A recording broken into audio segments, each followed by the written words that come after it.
আসসালামু আলাইকুম, সবাইকে স্বাগতম। আমি আজকে আপনাদের মাঝে হাজির হলাম কিছু শিক্ষণীয় বিষয়ে, যেটা হলো আমরা ইংরেজিতে অনেকেই দুর্বল। তো আমরা টেন্স শেখার জন্য সবচেয়ে সহজভাবে কিভাবে টেন্স শিখতে পারি সেটা নিয়ে আজকে আমরা আলোচনা করব।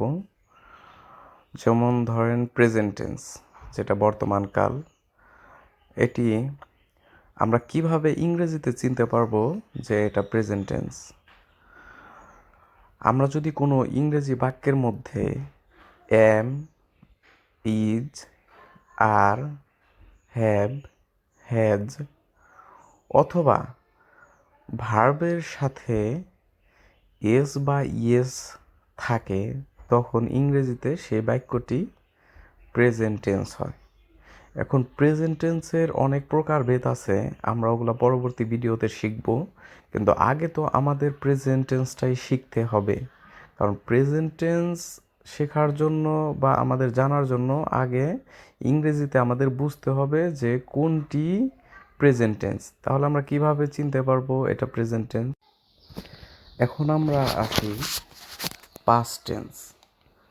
আসলে একটা ভিডিও তৈরি করতে বা এই শেখার জন্য অনেক সময় প্রয়োজন। আমি মৌলিক জিনিসগুলো আপনাদের সামনে বলছি।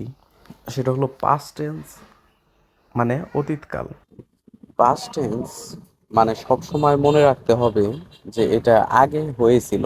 কিন্তু আমরা তো যেহেতু ইংরেজি শিখতেছি, কিন্তু ইংরেজিতে শেখার জন্য একটা ইংরেজি বাক্যে বা সেন্টেন্সের মধ্যে যখন আমরা ওয়াজ অথবা ওয়ার অথবা হ্যাড দেখতে পাবো, তখন আমরা ধরে নেব যে সেটা পাস্ট টেন্স।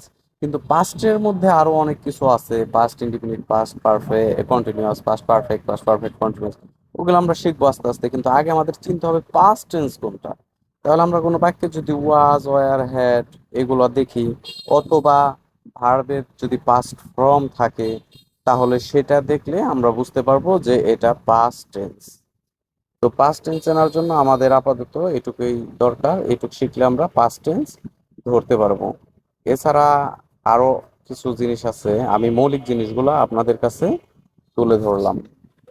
এখন আমরা যারা প্রেজেন্ট আর পাস্ট এই দুইটা বললাম, আবার রিভিশন করে নেবেন সবাই। এখন আমরা আসবো ফিউচার টেন্স। ফিউচার টেন্সটার বাংলা হলো ভবিষ্যৎকাল।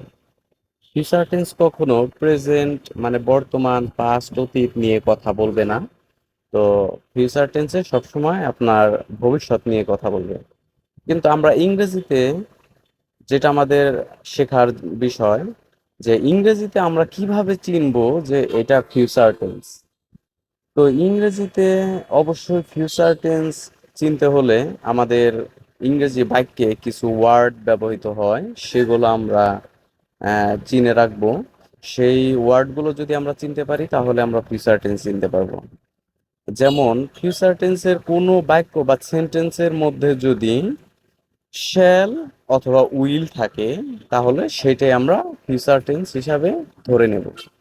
এখন ফিউচার টেন্সের যে চার প্রকার আছে, যে আপনার future indefinite, future continuous, future perfect, future perfect continuous. তো অনেকে প্রশ্ন করবে ওগুলা চিনবো কিভাবে। তো ওগুলা চেনার জন্য আমি পরবর্তী আরো ভিডিও দেব, যদি আপনাদের উৎসাহ পাই।